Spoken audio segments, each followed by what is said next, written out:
আপনার বাবা আপনার বাবা তাকে শেল্টার দিচ্ছেন, এবং আপনার বাবা তাকে শেল্টার দিচ্ছেন যে ক্ষমতা খাটিয়ে, সেই ক্ষমতার নাম হচ্ছে আসিফ মোহাম্মদ সজীব ভুঁইয়া। আপনি কি একটু বলবেন যে এই একটা নৃশংস অপরাধ, আমি বাংলা ভিশনের যে কি দেখানো হয়েছে সেখান থেকে আলাদা করে আমি যতটুকু জিনিস সম্পর্কে শিওর হতে পেরেছি শুধু ততটুকু জিনিসই আপনাকে বললাম, যে 3 জন, তার হত্যা, চাঁদাবাজি, সালিশ, বাণিজ্য, ইউপি চেয়ারম্যান, সে আওয়ামী লীগ আমলে ছিল, সবটা মিলে যদি আপনি এটা বলতেন যে আপনার বাবা তাকে সেটা দিচ্ছেন কিনা, এবং আপনি আপনার পলিটিক্যাল গেইনকে সামনে রেখে আপনার বাবা বিএনপির এগেনস্টে আওয়ামী লীগের লোকজনকে দিয়ে একটা পলিটিক্যাল একটা জায়গা তৈরি করতে চাচ্ছেন কিনা। আচ্ছা, প্রথমত হচ্ছে এই যে আমরা এই সরকার দায়িত্বে আসার পরে, তখন হাসান আরিফ স্যার দায়িত্বে ছিলেন স্থানীয় সরকার বিভাগে, তখন পৌরসভা, জেলা পরিষদ, উপজেলা পরিষদ, সিটি কর্পোরেশন, এই সবগুলো হচ্ছে ভেঙে দেওয়া হয়েছিল অধ্যাদেশ জারি করে এবং পরবর্তীতে পরিপত্র জারি করে। কিন্তু ইউনিয়ন পরিষদ ভাঙা হয় নাই। ইউনিয়ন পরিষদ ভাঙা হয় নাই এই বিবেচনায় যে এতগুলো ইউনিয়ন পরিষদে পরিচালনার মতো যথেষ্ট পর্যাপ্ত মানে প্রশাসক দেওয়ার মতো পর্যাপ্ত অফিসার আমাদের আসলে ফিল্ড পর্যায়ে নাই, সেই কারণে ইউনিয়ন পরিষদ ভাঙা হয় নাই। এবং ইউনিয়ন পরিষদের ক্ষেত্রে যারা পলাতক ছিল,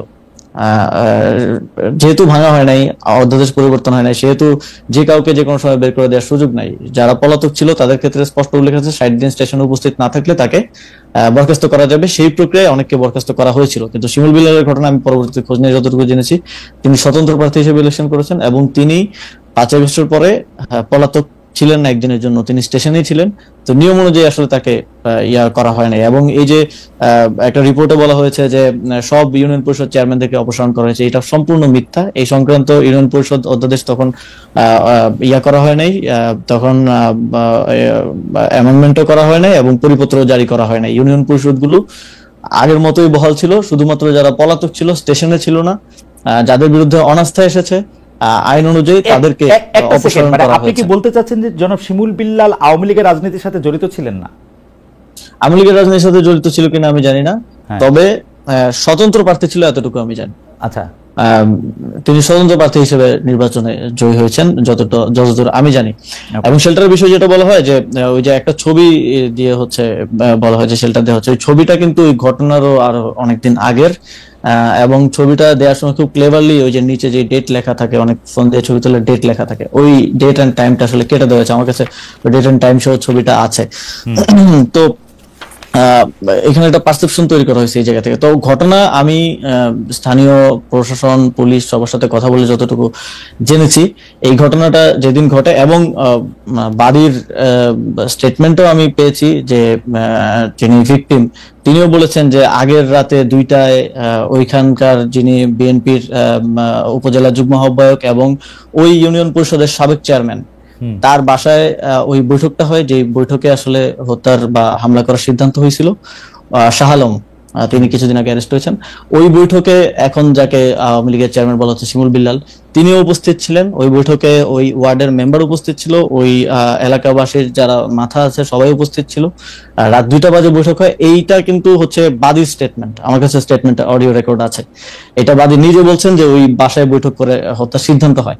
এবং প্রথম 15 দিনের বক্তব্য যদি দেখেন ভিকটিম ফ্যামিলির, কোথাও আমার নাম কিংবা আমার বাবার নাম নাই। এবং যেই ব্যক্তি এই ঘটনায় তার স্ত্রী হারিয়েছে, 2 সন্তান হারিয়েছে, তার স্টেটমেন্ট আছে, ছোটখাটো মিডিয়াতে এসেছে, যে তিনি বলছেন যে তাদেরকে এই ঘটনা ঘটার পরে বিএনপির নেতাকর্মীরা তাদের বাসায় যান, তাদেরকে নানাভাবে চাপ প্রয়োগ করেন, কুপরামর্শ দেন, উপদেষ্টার বাবা এবং উপদেষ্টার নাম মামলায় অন্তর্ভুক্ত করতে বলেন, কিন্তু তারা সেটাতে আপত্তি দেন এবং সেটা তারা করেননি।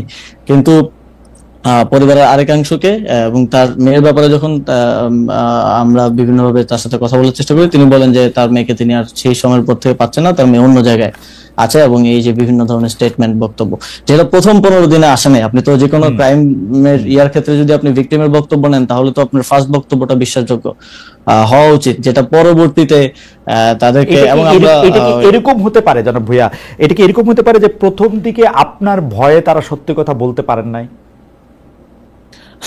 আমার ভয় তো প্রথম দিকে যদি আমার ভয়ে না বলতে পারে, পরে কিভাবে তাহলে বলতেছে? অনেক কষ্টে সাহস এটা।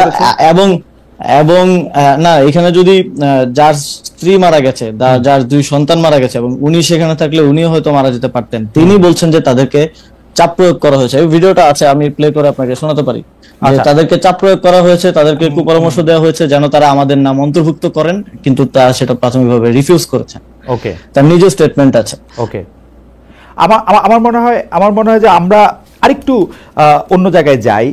যে সম্প্রতি আপনার বাবা বিল্লাল হোসেনের বিষয়ে আরেকটা অভিযোগ এসেছিল, যেটা আপনি আসলে স্বীকার করেছেন, যে একটা ঠিকাদারি লাইসেন্স হওয়ার পর আপনি এটা বিব্রত হয়েছিলেন। আপনি বলেছিলেন যে সেটি আসলে একটি ভুল এবং এটি প্রত্যাহার করা হয়েছিল এবং তার এটিকে নিষেধ করা হয়েছে। কিন্তু আমরা দেখেছি যে একটা স্কুলের সহকারী প্রধান শিক্ষকের উপর অত্যাচার, যেটি আসলে মানে তাকে বিবস্ত্র করে অমানবিক নির্যাতন চালানোর কথা, তিনি এই অভিযোগ করেছিলেন যে বিল্লাল হোসেনকে 2014 সালে বহিষ্কার করা হলে তখন আমি ভারপ্রাপ্ত প্রধান শিক্ষক হয়েছিলাম, সেটাই বিল্লাল হোসেন অর্থাৎ আপনার পিতা, সেটাই তার আসলে এই মানে প্রতিশোধ নেয়ার কারণ।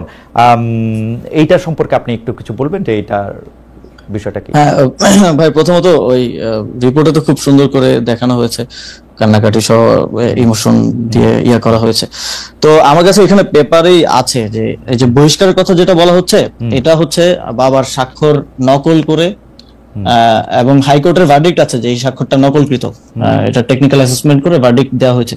স্বাক্ষর নকল করে একটা পদত্যাগ পত্র, মানে অব্যাহতি পত্র, যে অন্যত্র চাকরি হয়েছে বিধায় আব্বু হচ্ছে যে প্রধান শিক্ষকের পদে অব্যাহতি এবং ছাড়পত্র প্রসঙ্গে এই যে আমার কাছে এটা আছে, যে স্বাক্ষর নকল করে ওনাকে আসলে বহিষ্কার করা হয়েছে, যদিও সেখানে বলা হয়েছে যে অর্থ আত্মসাতের কারণে বহিষ্কার করা হয়েছে। আমার কাছে হাইকোর্টের এখানে ভার্ডিক্টও আছে এবং শিক্ষা বোর্ডের ভার্ডিক্ট আছে। এটা ওই সময় তো আর আমি উপদেষ্টা ছিলাম না, যে ওই সময়ের ভার্ডিক্ট আছে যে এটা স্বাক্ষর নকল করে তাকে তার পদ থেকে সরানো হয়েছে, এবং এটা তখনকার সহকারী প্রধান শিক্ষক হওয়ার জন্য এবং তখনকার ম্যানেজিং কমিটির সভাপতি তার কিছু কথা না শোনার জন্য এই ষড়যন্ত্রটা তখন করা হয়েছে।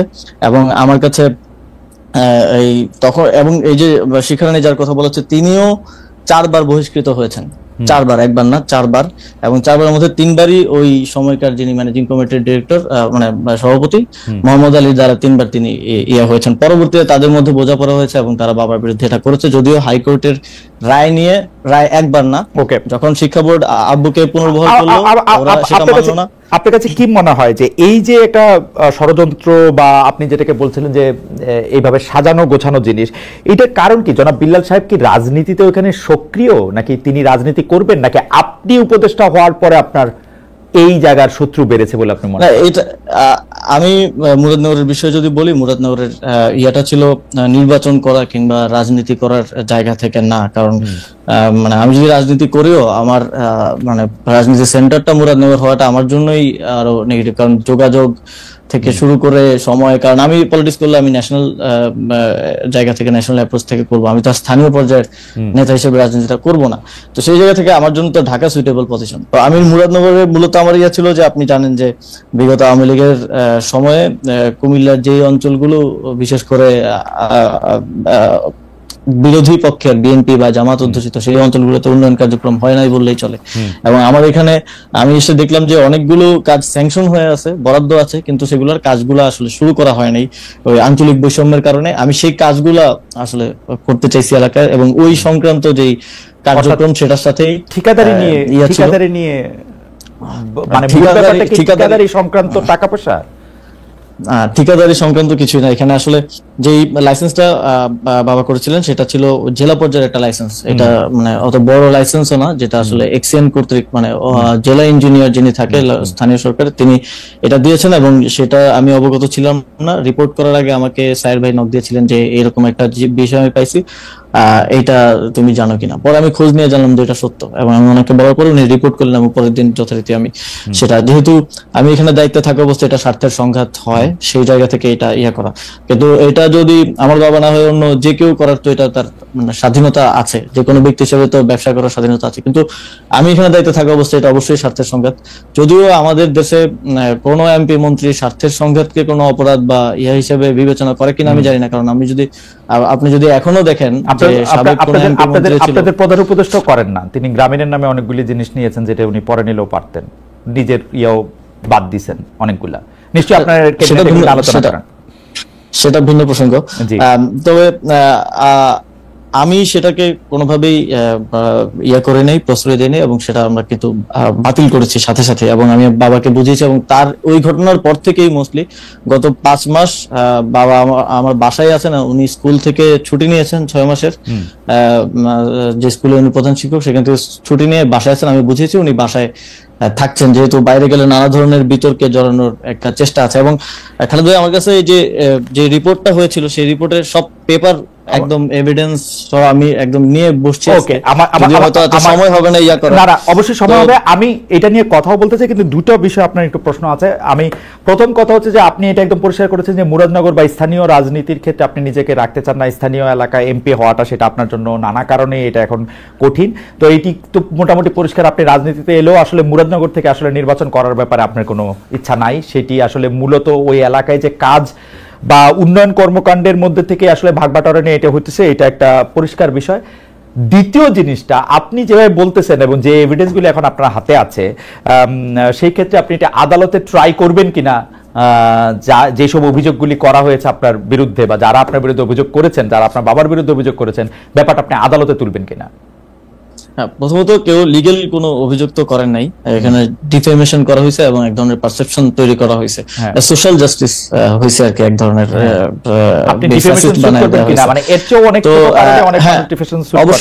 অবশ্যই আমি ডিফেমেশন শুট করব, এবং সেই জন্য আমরা সব এভিডেন্স একত্র করেছি। এবং যেহেতু একটা রিপোর্ট হয়েছে, সেটার একটা রিবাটালও আমরা তৈরি করেছি। আমি যদিও মানে ওপেন আহ্বান জানিয়েছিলাম বাংলাদেশের যে কোনো মিডিয়াকে এটা নিয়ে একটা ফ্যাক্ট বেসড ইয়া করার জন্য। আপনি চাইলে আপনিও করতে পারেন। দুই পক্ষের কথা শুনে, ওরা কিন্তু একপাক্ষিক রিপোর্ট করা হয়েছে।